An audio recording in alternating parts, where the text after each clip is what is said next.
Every woman who had ever entered Ong Myung's orbit left a little colder than when she arrived. Not because he raised his voice, he never did.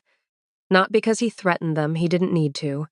But because the most dangerous man in Seoul, the silent sovereign of the Kong Empire's successor syndicate, the man who controlled 9 shipping routes, 4 underground auction houses, and the loyalty of 300 men who would die before they ever questioned him, had not once in his 32 years on this earth looked at another human being like they mattered. His own lieutenants said his office temperature dropped 2 degrees the moment he walked in. His rivals whispered that he had ordered a competitor's entire building leveled, not over money, not over territory, but because the man had laughed too loudly in a meeting, and the sound had offended him. The story may have been exaggerated. Nobody dared find out. They called him the Prince of Winter. Boardrooms in Gangnam went quiet when his name was mentioned. Men who had faced prison, beatings, and ruin flinched at the sight of his business card.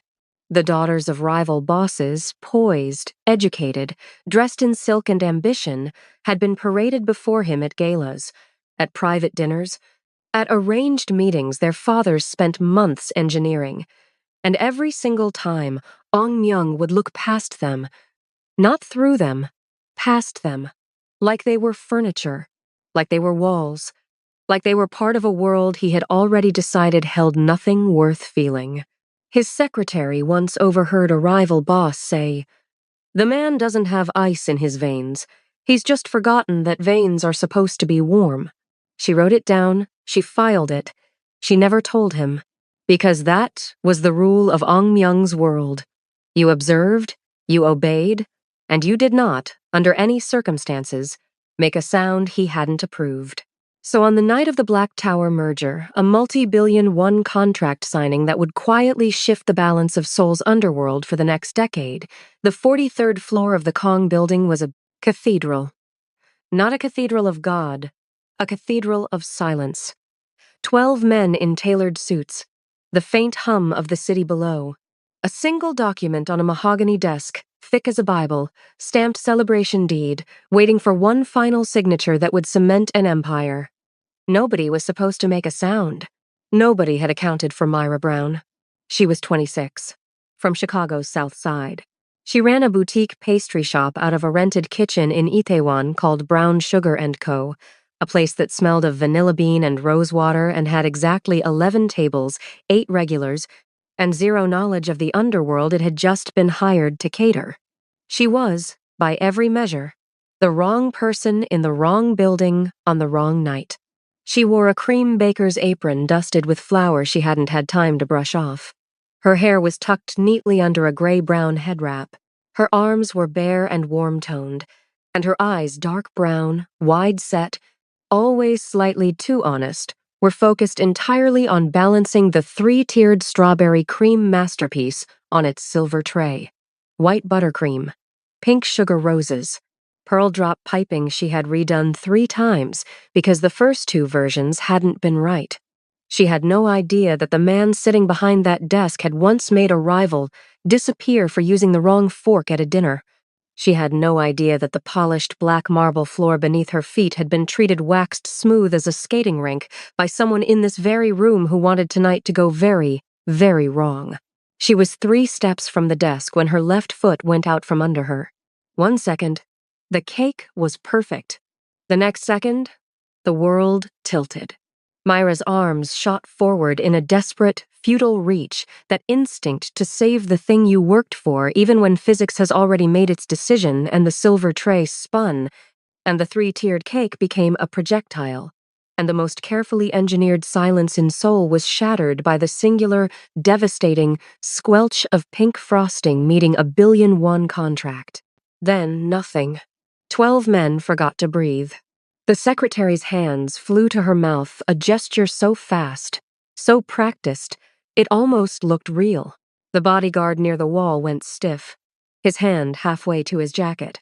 And Ong Myung, the Prince of Winter, the man who had not flinched at a gunshot, who had not blinked at a signed death warrant, who had not smiled in 10 years, sat completely still behind his frosting-splattered desk.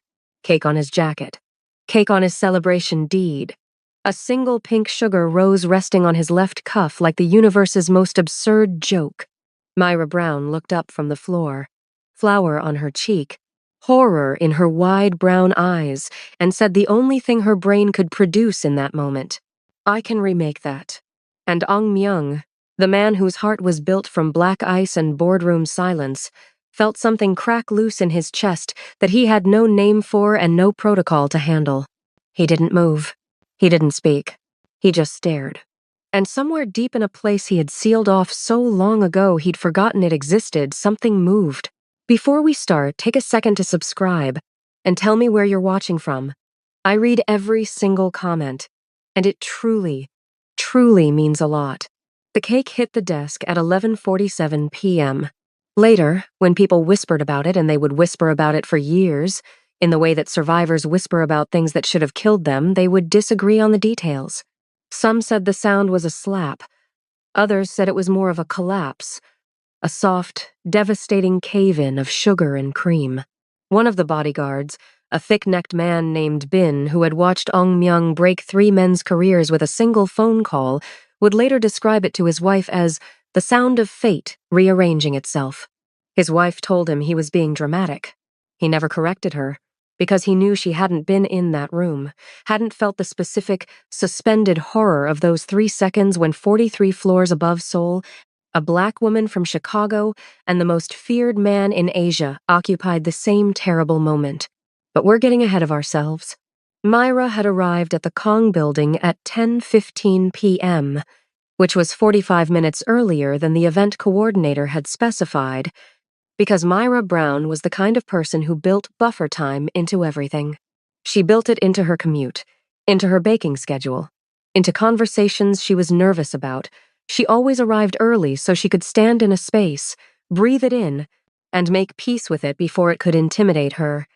It was one of the quiet systems she had built for herself over 26 years of being the kind of person who felt everything a little too loudly on the inside. The lobby of the Kong Tower had not cooperated with her system. It was all dark marble and indirect lighting, the kind of architecture that doesn't whisper money so much as exhale it. The receptionist had looked at her box well, at her cake box, and then at Myra herself, and then at the flower she hadn't quite managed to brush off her left forearm with the specific expression of someone deciding whether to call security. Myra had smiled. She had shown her contract. She had been escorted to a service elevator that was, if possible, even colder than the lobby, and she had spent those 42 floors talking quietly to the cake in the way bakers sometimes do with their most important work. You're fine. You're perfect. Don't move. The 3-tiered cake did not move. It was a masterpiece. White Italian buttercream, smooth as bone. 3 tiers stepped like a small, perfect palace, draped in hand-piped pearl borders and cascading pink sugar roses that Myra had spent 11 hours constructing petal by petal on her kitchen counter, while Korean late-night radio played softly in the background. She had pressed each rose with the kind of attention she couldn't always give to the rest of her life. In the cake, everything was controllable. Everything was exact. She carried it out of the elevator on its silver tray and walked down the hallway toward the room at the end. And that was when she felt it, the specific, catastrophic wrongness of the floor beneath her left shoe. Not slippery the way a wet floor is slippery. Slippery the way ice is slippery. The way something treated to be slippery is slippery.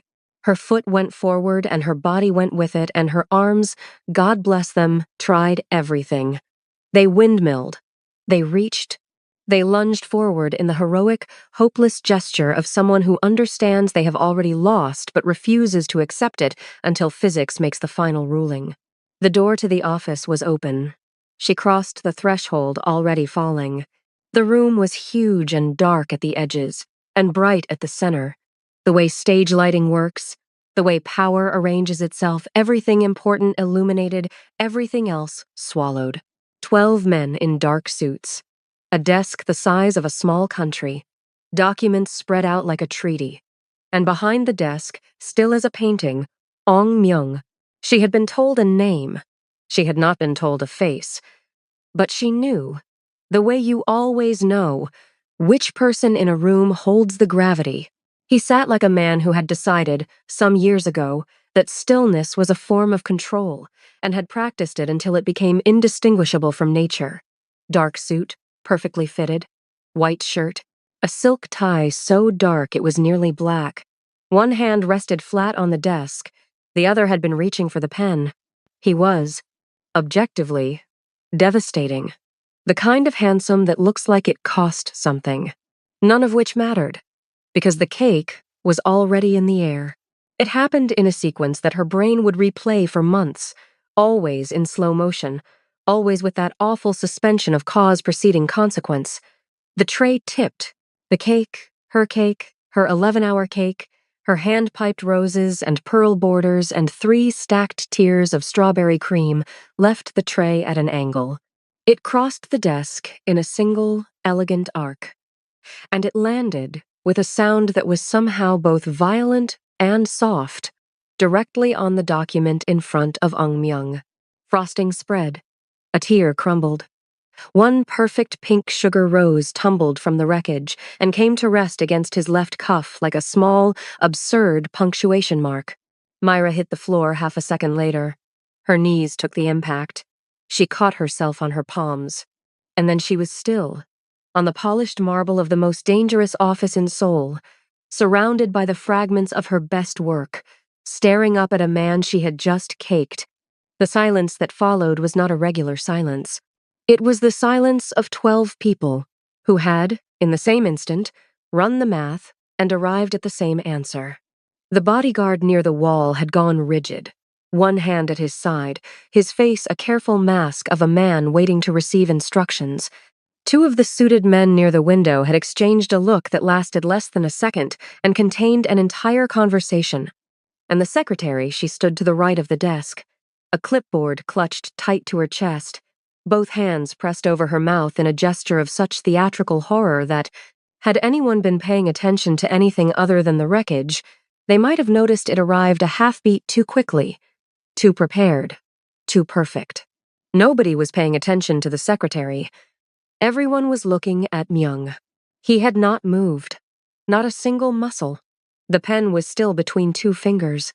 His eyes had traveled from the ruined document to the ruined cake to the woman on his floor, and they had stopped there, and they had not moved, and his expression, his famously unreadable expression, had done something that none of the 12 people in the room had a reference point for. It had paused. Not anger, not coldness, not the specific, quiet wrath that preceded the kinds of decisions that made headlines nobody was allowed to print. Just pause. Like a man who had encountered something outside his existing categories and was, for the first time in a very long time, genuinely uncertain what to do next. Myra looked up at him from the floor, flour on her cheek. Eyes so wide they seemed to be trying to take in more information than eyes are designed for. Her hands were flat on the marble. Her apron was twisted. One of her sugar roses was 3 inches from her left knee. She opened her mouth. Her brain, to its credit, attempted language. "I can remake that," she said.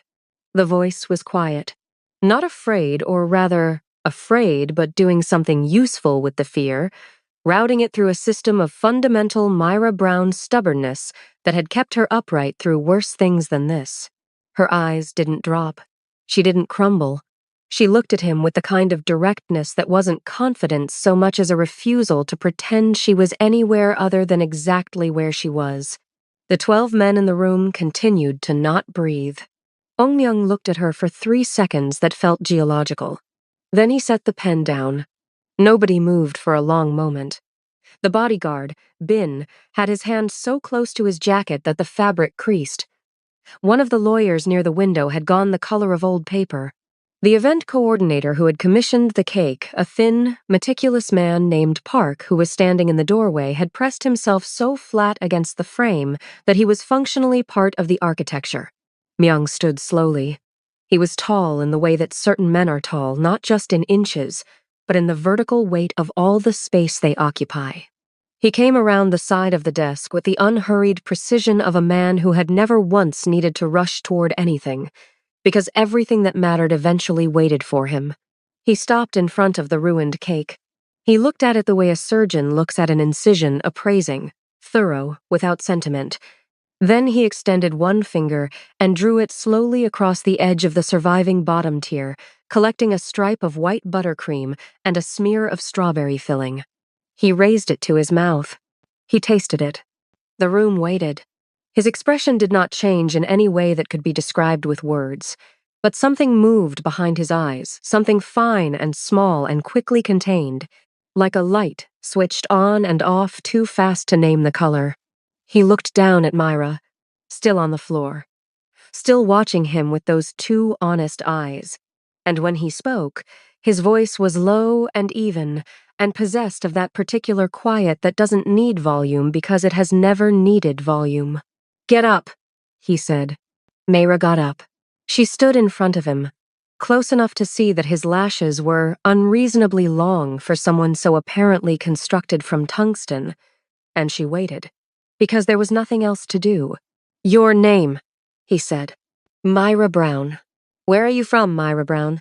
"Chicago," she said. "South Side." Something registered faintly in his expression. Not surprise, exactly. Recalibration. "The frosting," he said.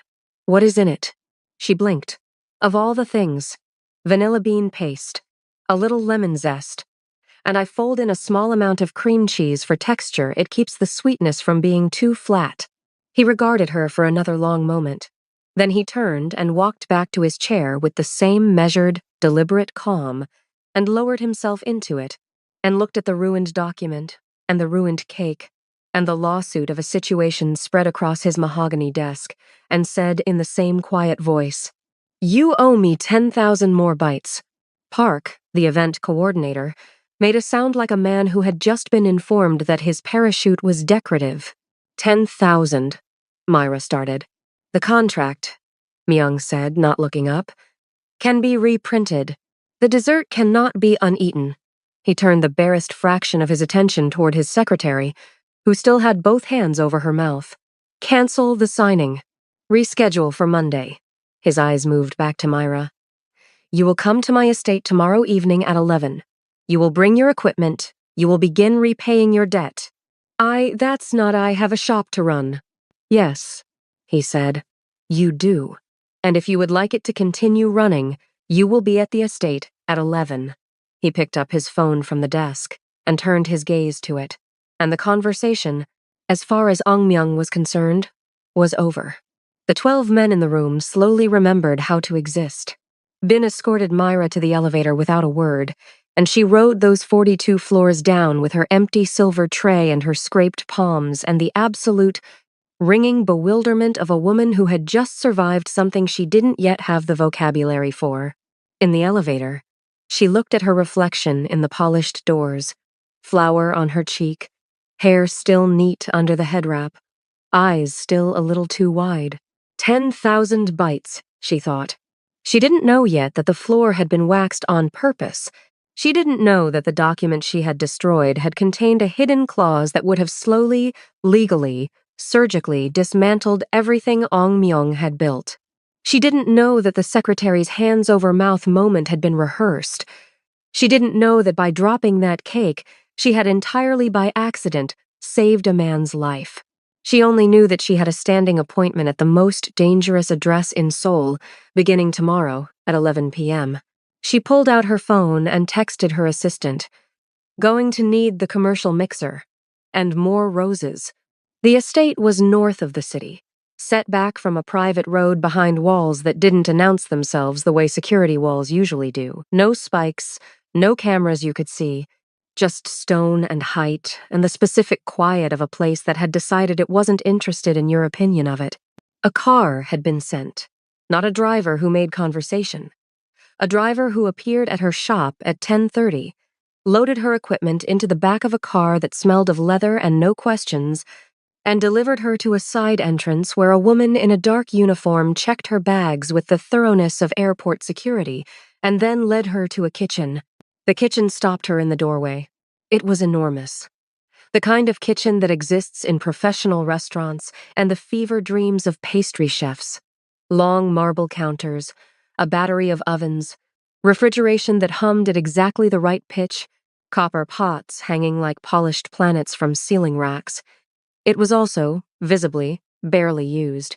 The equipment was immaculate, in the way that things are immaculate when nobody touches them. "He doesn't cook," said the woman in the uniform, reading her expression. "Does he eat?" Myra asked.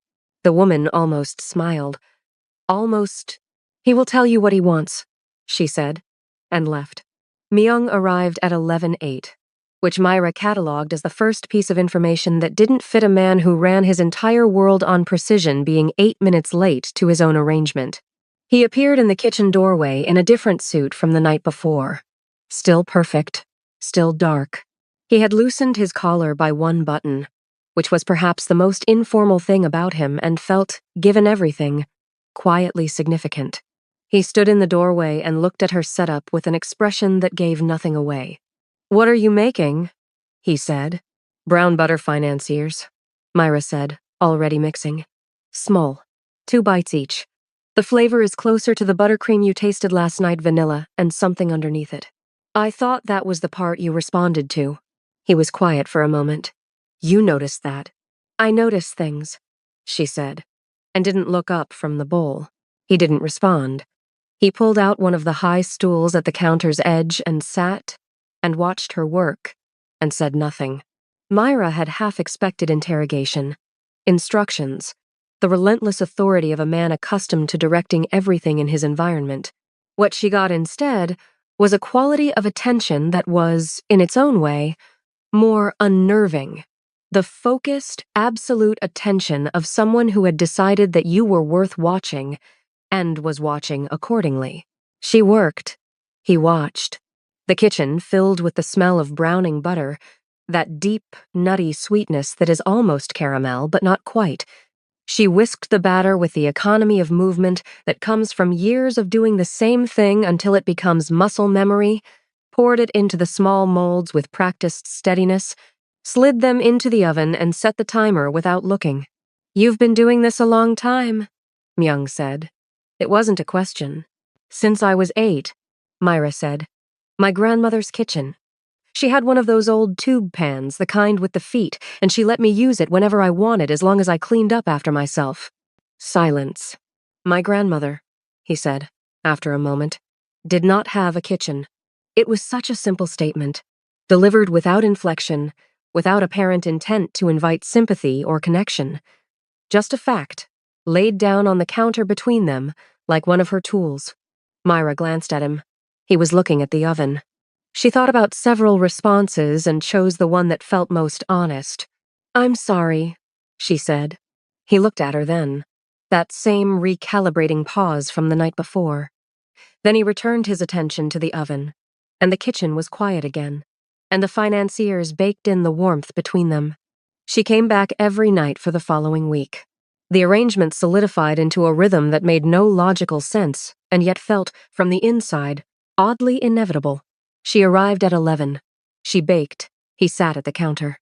Sometimes he asked questions about technique, about ingredients, about the science of why certain things worked.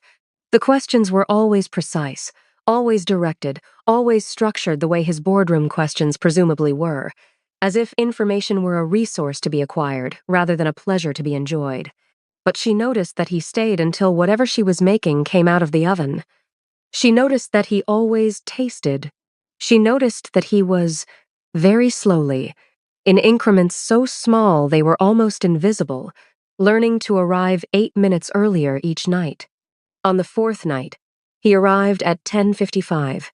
She didn't say anything, but she smiled at her mixing bowl for a second before she could stop herself, and she was fairly certain that he saw it, and she was entirely certain that he filed it somewhere. The flour fight was nobody's fault, technically. Or it was both of their faults equally, which amounted to the same thing. It was the 10th night. Myra was attempting to teach him at his request, delivered with all the casual authority of a man asking for a quarterly report, the difference between folding and stirring. It was, she explained, a matter of respecting the air you'd built into the batter. Stirring killed it. Folding preserved it. The distinction was everything. "Show me," he said.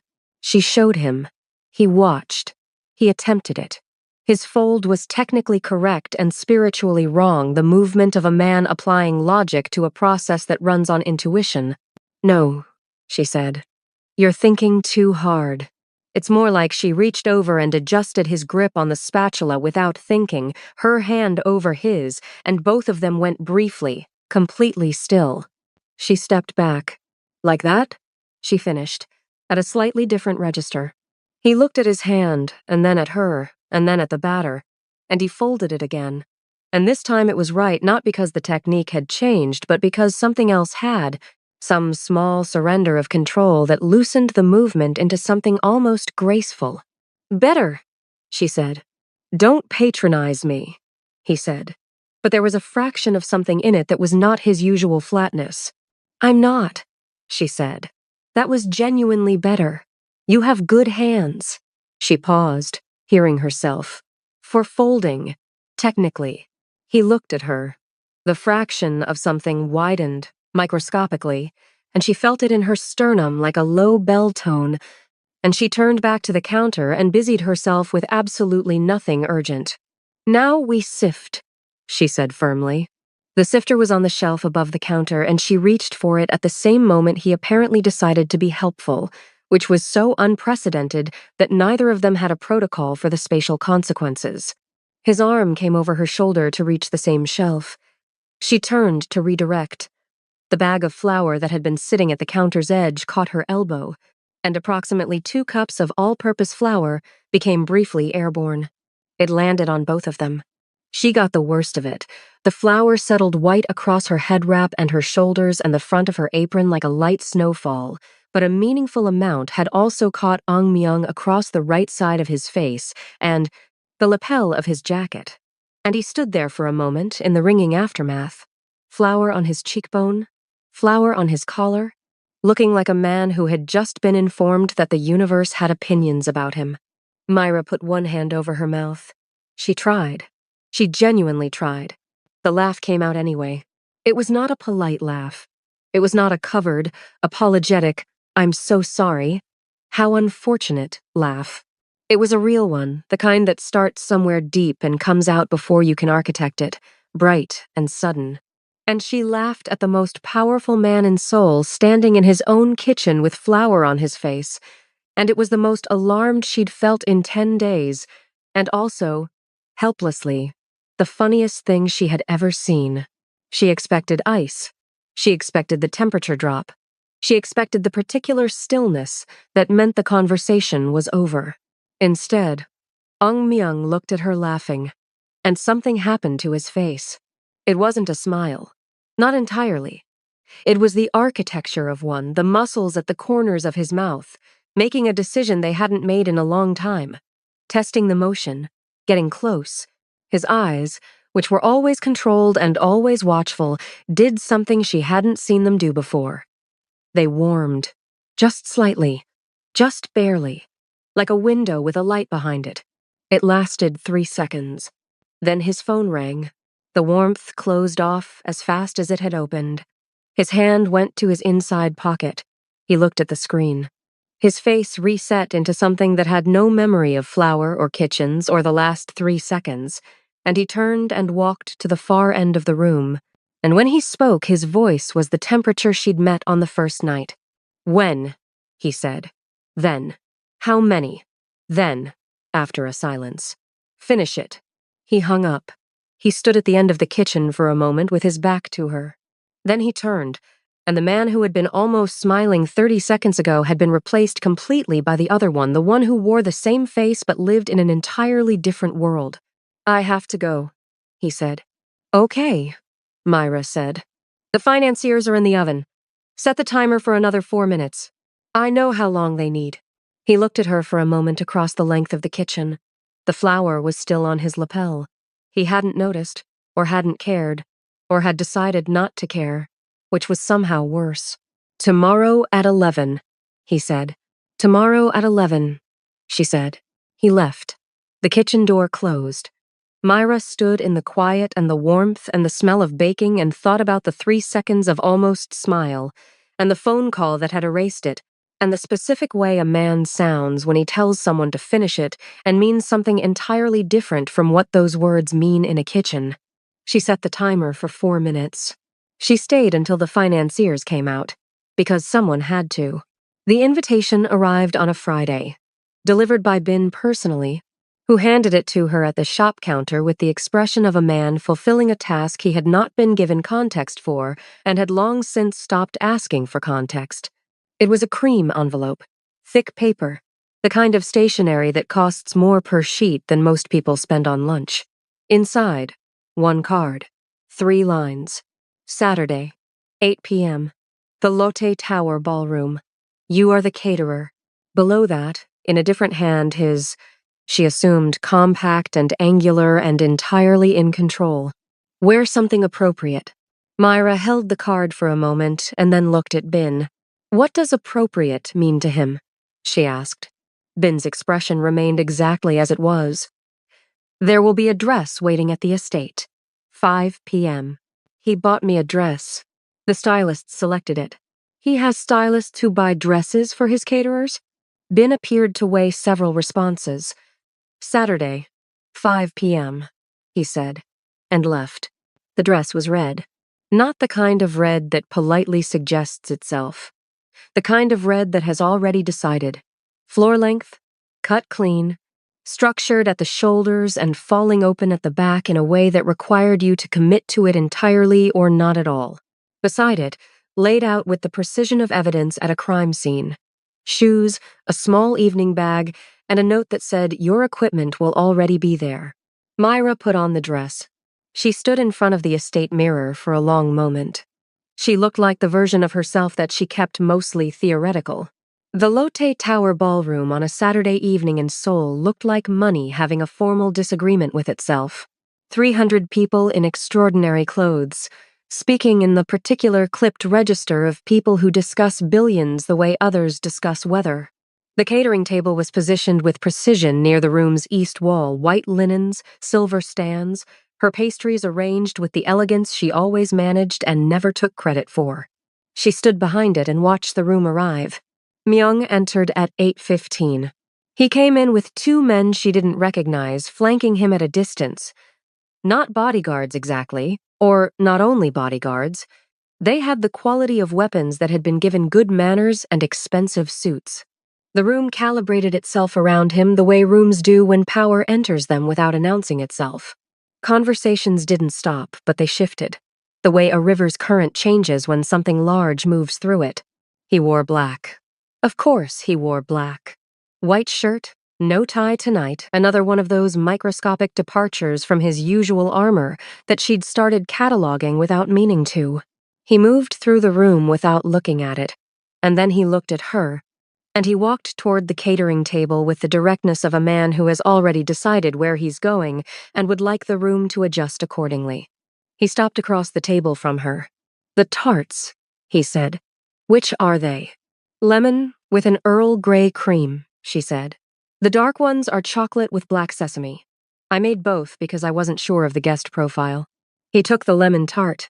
He tasted it. Something precise moved behind his eyes. "The cream," he said. "Same method as the financiers. You fold, not stir." The corner of his mouth moved. Not quite, but close.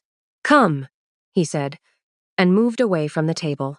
"I'm the caterer," she said. "I should stay. The table doesn't need you to stand in front of it," he said, without turning. "Come." She came. What followed was 3 hours that Myra would spend a significant portion of the following week failing to accurately explain to her assistant. Myung moved through the gala, with her beside him, not behind him, not trailing, beside, and he introduced her to no one, which meant no one knew how to file her, which meant the entire room watched her with the specific, agitated curiosity of people accustomed to having a category for everything. She was not a girlfriend, the word was clearly inadequate, and also something about the way he didn't touch her suggested a deliberateness that felt more significant than touching. She was not an assistant. She was not arm candy, though the red dress had opinions about that. She was, manifestly, someone who had been placed beside Eung Myung on purpose, which meant she was someone, and no one in the room knew who. It drove them, she noticed, absolutely insane. The rivals were the easiest to identify. 3 families positioned at different points in the room, and she caught the looks, the assessing, tight-jawed looks of men who had their own equations and were trying to figure out where she fit in them. One man, broad-shouldered and silver-haired, watched her for so long that she finally looked back at him, and he didn't drop his gaze quickly enough, and she filed that away. Myung, for his part, did not explain her. He brought her a glass of sparkling water without being asked. He angled his body during conversations so that she was not at anyone's back. When one of the silver-haired man's associates made a comment in Korean, low and sideways, intended to be private, Myung's expression did not change, but his response came back clipped and final, and the associate did not speak again. Near midnight, they stood at the tall windows overlooking the city, and the Han River was lit below them like a second skyline, everything reflected and doubled, the real city and its shadow version running parallel into the dark. That was deliberate, Myra said, looking at the river. Bringing me out here, making them wonder. You have good eyes, he said. I told you. I notice things. He was quiet for a moment. Beside her, not close, but present in the way that he always was. That quality of density that made him feel larger than his outline. The silver-haired man, she said. Jang family? Myung turned to look at her. He was watching me too hard, she said. Not the way men watch a woman they find attractive. The way they watch a variable they haven't accounted for. You know the Jang name, he said. It was not, quite, a question. I've been baking for elite households in this city for 8 months, she said. I hear things. She paused. In Korean.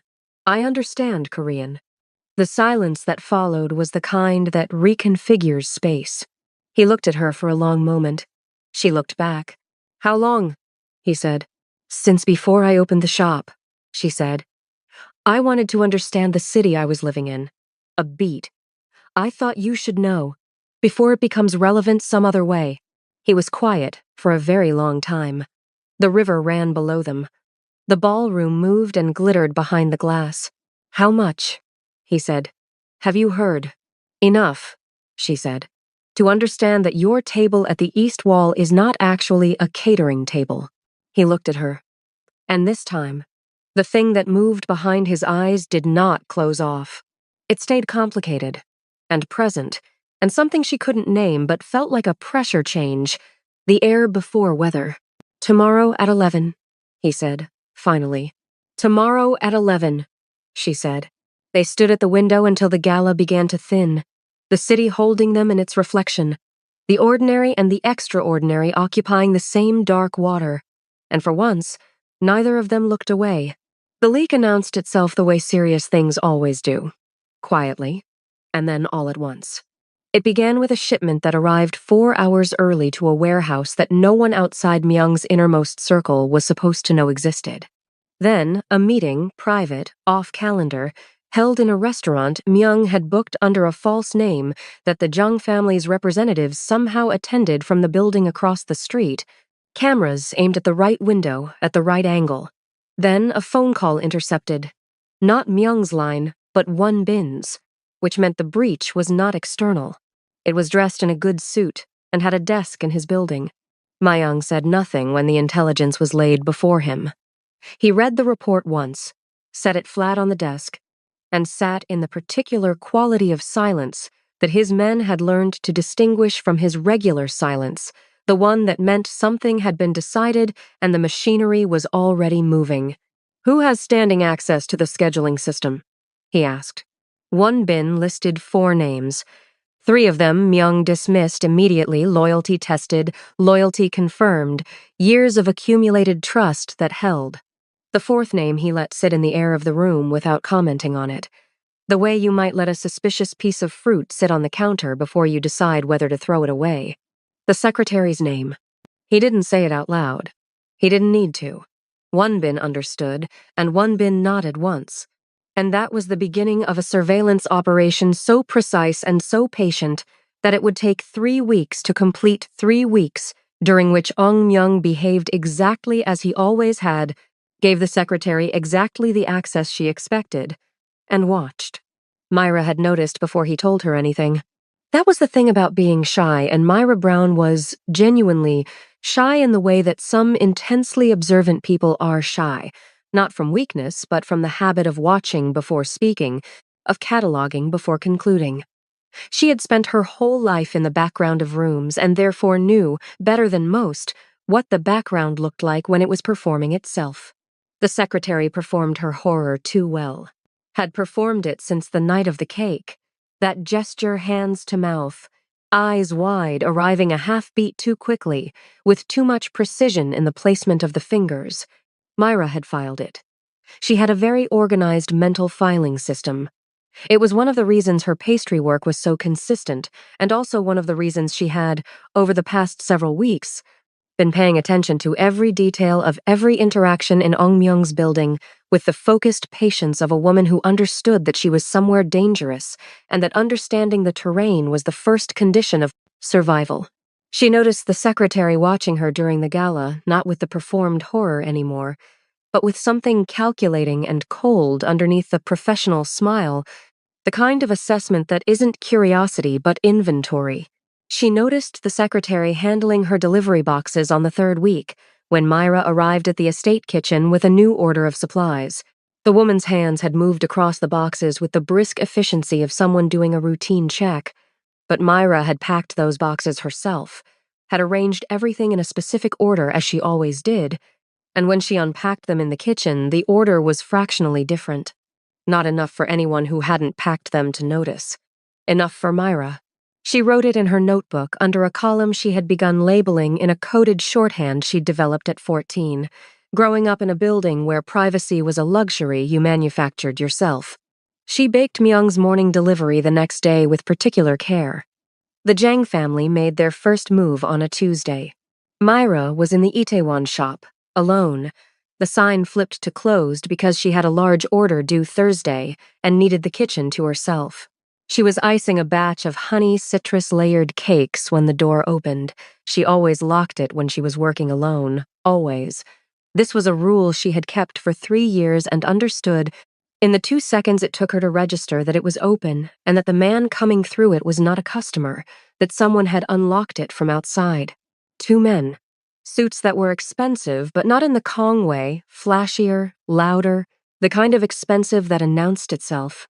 The one in front had a wide face, and the particular settled patience of a man who did this kind of thing regularly enough that it no longer required effort.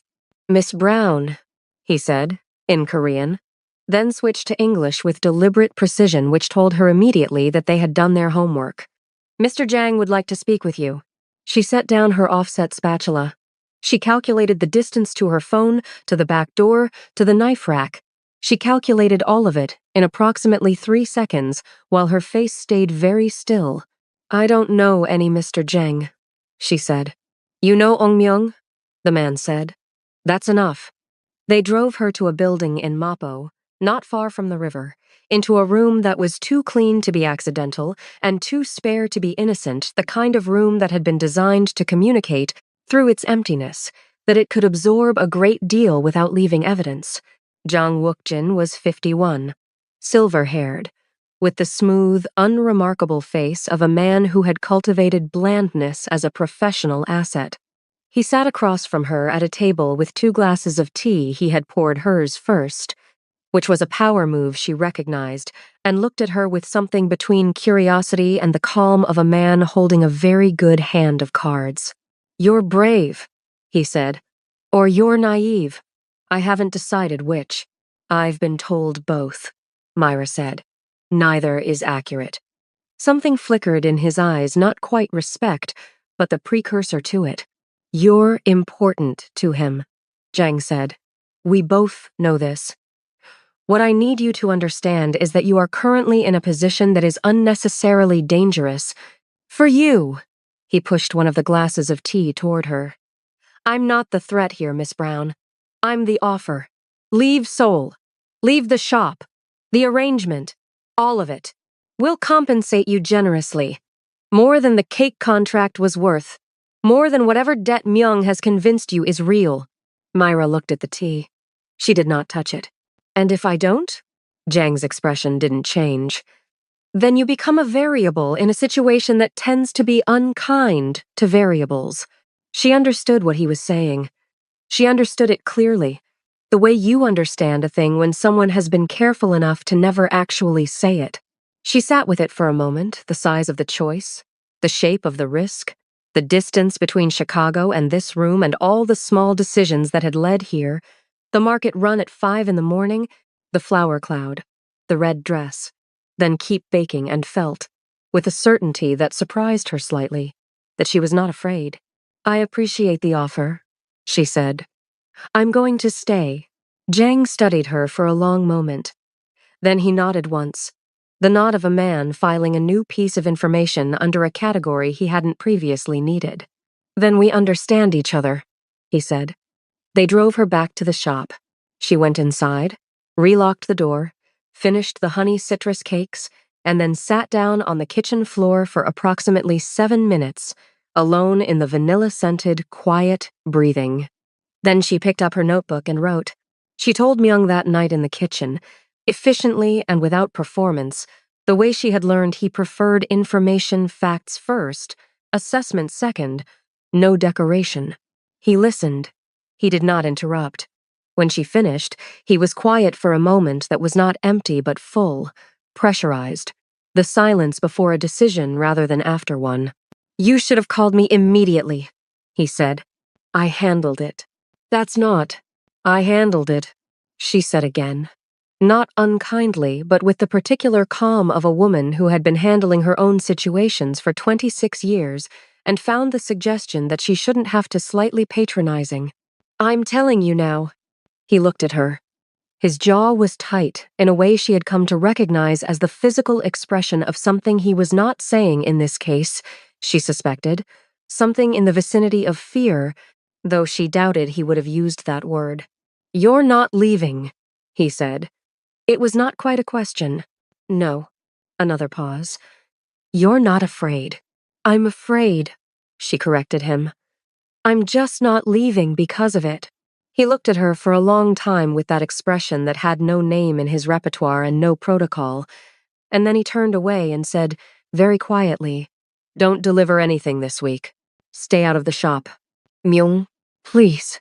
The word was so careful, so precise, as if he had retrieved it from somewhere it had been stored for a very long time, and was handling it the way you handle something you're not sure is still structurally sound.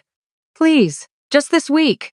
She looked at his back and thought about the word please in his voice and what it had cost him, and what it meant that he'd paid it. 1 week, she said. She gave him 4 days. On the 5th day, she was in the shop before dawn. She had told herself she was only going to check the oven calibration, only for an hour, only because the Thursday order was behind and she couldn't let a client down because of someone else's power games when the back door opened. This time, she'd locked it. This time, they had a key. 3 men. Faster, less conversational than the previous visit. One of them put her phone on the floor. Another put a bag over the supply shelf she'd been reaching toward. The third looked at her with the efficient blankness of a professional and said, in Korean, come quietly. She came quietly. She was calculating the entire time. Myung knew within 11 minutes. Wonbin called it. The shop's alarm system, which Myung had upgraded quietly, without telling her, 2 weeks after the gala had registered a forced entry and transmitted a location signal on a frequency that went directly to Wonbin's phone. By the time the signal came through, the surveillance operation on the secretary had already, in the past 72 hours, produced everything Myung needed. He was already dressed. He was already cold. Not the cold of the boardroom, not the performed cold that was a management tool, not even the cold that his enemies described the glacial, strategic chill of a man who ran his empire on the calculated suppression of every human impulse that might make him predictable. This was something older and quieter and more absolute. The cold that lives at the center of something that has been pushed past the boundary of its own tolerance. He stood in the middle of his study, and his face was perfectly still and Wonbin. who had been with him for 11 years and had seen things that had rearranged his understanding of human capacity, looked at his employer and felt, for the first time in his professional life, genuinely uncertain which outcome would be more complete. The warehouse? Myung said. Mapo, near the river. Wonbin paused. The secretary's access logs put her in the scheduling system 4 hours ago. She updated your calendar to show you in Busan tonight. She wanted time, Myung said. Yes. How much does the Jang family think they have? They think they have until morning. Myung straightened his cuffs. He picked up his phone. He looked at the last message in the thread, a conversation with Myra from 2 days ago, her response to his instruction to stay out of the shop, a single line that had read, "You know I'm not good at following rules I didn't agree to." He had read it 7 times. He had not responded.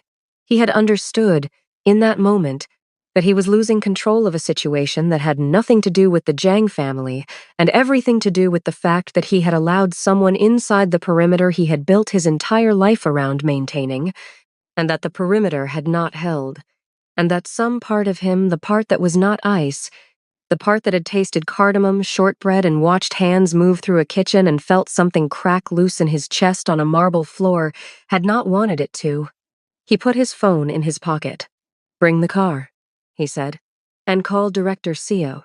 Wonbin hesitated. Director Seo was the financial crimes liaison, not a rescue call. "Already?" he said. "I've been ready for 6 weeks," Myung said.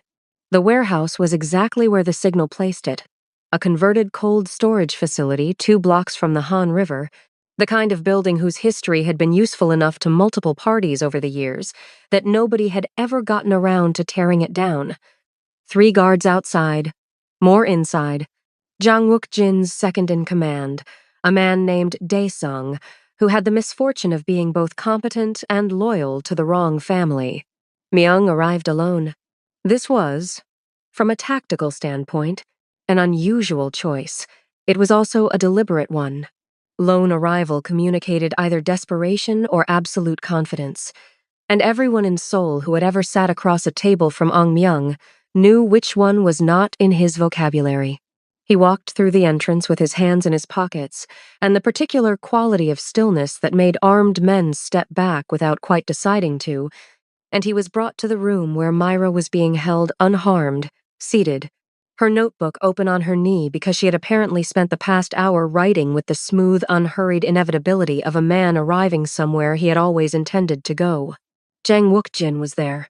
Of course he was there. Myra looked up when Myung walked in. Their eyes met. She closed the notebook. He looked at her for exactly 2 seconds with an expression that communicated, in that compressed and private language they had built across midnight kitchens and flower clouds and gala evenings, everything he did not say in rooms where people were watching. Then he looked at Jang. "You wanted a meeting," he said. "We're meeting." Jang smiled with the pleasure of a man who believed he had correctly anticipated every variable. "I want your Incheon territories, the northern shipping routes, and the pier access agreements." "I know what you want," Myung said. "You've wanted it for 3 years. You tried to get it through the celebration deed. There was a clause on page 47, buried in the territory annexure, that would have transferred operational control under the guise of a joint venture agreement." He paused. "The cake saved me from signing it." Jang's smile lost approximately 5% of its confidence. "You know what I find interesting?" Myung said, in the tone of a man who finds nothing interesting because everything has already been solved. He reached into his jacket and removed a small device matte black, the size of a matchbook, and set it on the table between them.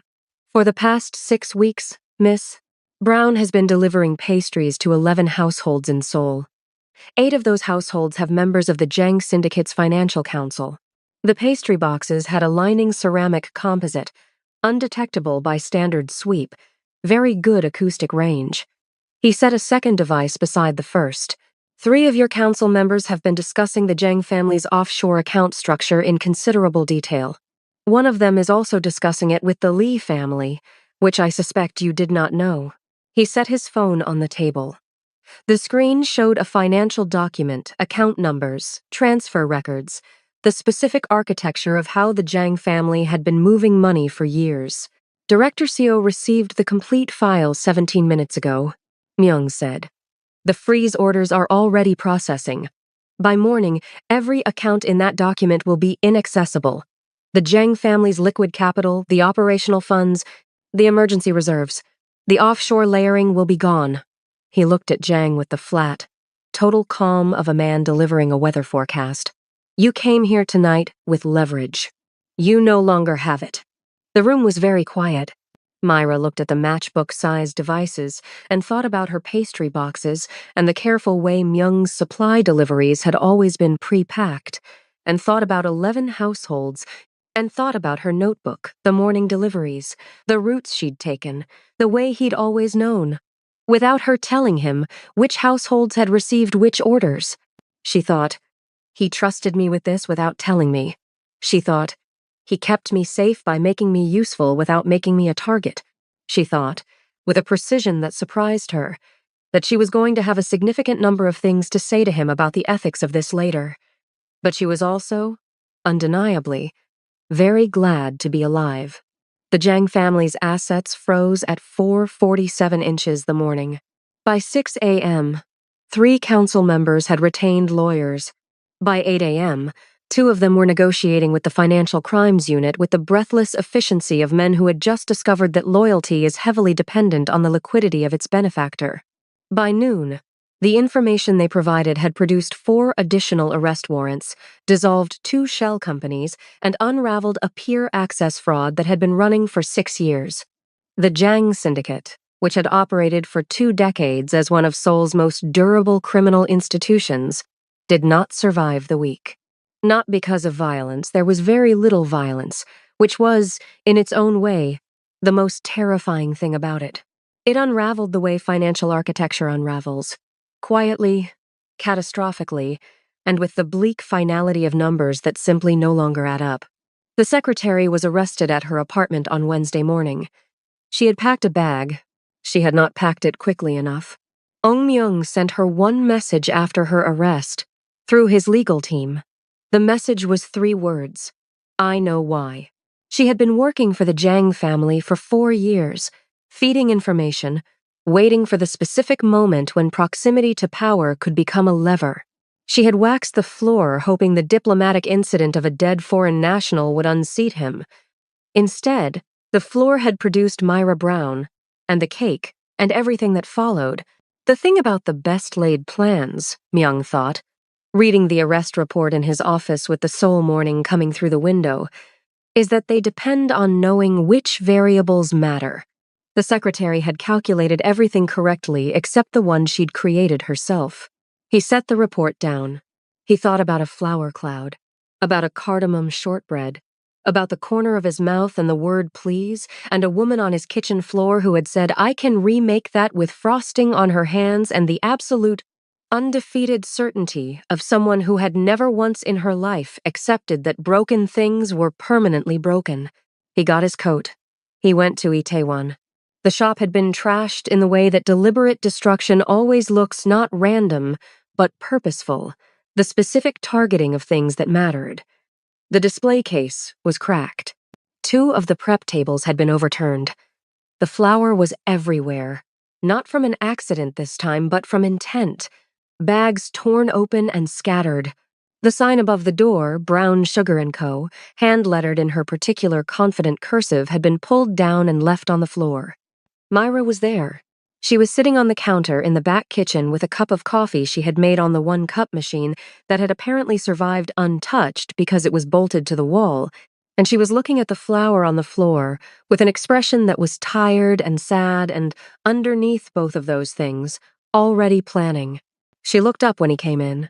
He stood in the doorway of her ruined shop with his coat and his perfectly pressed suit and the city morning behind him, and he looked at the damage, at what had been done to the thing she had built, and something moved across his face that wasn't the boardroom calm, and wasn't the near smile from the kitchen, and wasn't any expression she had seen on him before. It was quieter than all of them, more undefended. I'm sorry, he said. She looked at him for a moment. Is it over? Yes. Completely? The Jiang family is finished. A pause. The secretary is in custody. Myra nodded slowly, processing this. She looked back at the flower on the floor. The display case is cracked, she said. But the structure is okay. The prep tables just need to be righted. The sign, she stopped, looked at the sign on the floor. Something crossed her face just briefly. The shadow of how much this place meant. The 5 years of early mornings, and bad months and good months, and the smell of vanilla and rose water that had been here even before she had bins. And then she straightened. The sign I can redo. He crossed the kitchen and picked up the sign from the floor. He held it for a moment, reading the letters, and then he set it carefully on the counter beside her, as if it were fragile, which it wasn't, but which felt like the right way to handle it. I'll have a crew here by this afternoon, he said. Full restoration, whatever you need. She looked at the sign beside her, then at him. Myung, she said, quietly. The devices, in the pastry boxes. He held her gaze. He did not offer an excuse. Yes. You could have told me. It would have changed how you moved, how you acted in the households. I needed it to be natural. He paused. He stopped. Something worked in his jaw. I didn't want you to carry that. The knowing. That's not your choice to make for me. No, he said. It's not. And the simplicity of it, the absence of justification, the clean acknowledgement was the thing she had not expected, and it landed in her chest with a weight that wasn't anger but something more complicated and, she thought, ultimately survivable. She picked up her coffee. She looked at the ruined shop. She thought about Zhang's room, and the 2 glasses of tea and the word variable, and how she had sat on this floor for 7 minutes and been afraid and stayed anyway. Not for Myung, not entirely for herself, for the choice she'd made on a Chicago sidewalk when she'd decided to bring her flour and her rose water and her 5 in the morning market runs to a city that wasn't hers and make something real in it. Help me write the tables, she said. He took off his jacket. He folded it over the counter with the precise, unhurried movements of a man who understood that some things required you to put down what you were carrying. He righted the tables. 6 months later, the lobby of the Kong building had a bakery in it. Brown Sugar & Co., Kong Tower. Hand-lettered in the same confident cursive, anchored in a ground-floor space that got the morning light and smelled. By 7 a.m. Every day, of brown butter and vanilla and whatever Myra was testing that week, a new orange blossom tart, a miso caramel financier, a black sesame layered cake that had become, within 3 weeks of its introduction, the thing people made reservations to try. She still had the Itaewon shop. She would always have the Itaewon shop, but she had also said yes to the lobby, not because he had asked her, though he had asked her, carefully, with none of the summons and all of the question, but because it was a good space, and the light was right, and she had decided, in the months since the warehouse and the ruined kitchen and the righted tables, that saying yes to good things was not the same as losing yourself to them. It was a Saturday morning in March when it happened. Myra was in the Itaewon kitchen, handling the week's custom orders, when her phone lit up with a message from a number in her contacts listed simply as M. The message was, I am in the kitchen, at the estate. She stared at it. A second message. There is flour on the ceiling.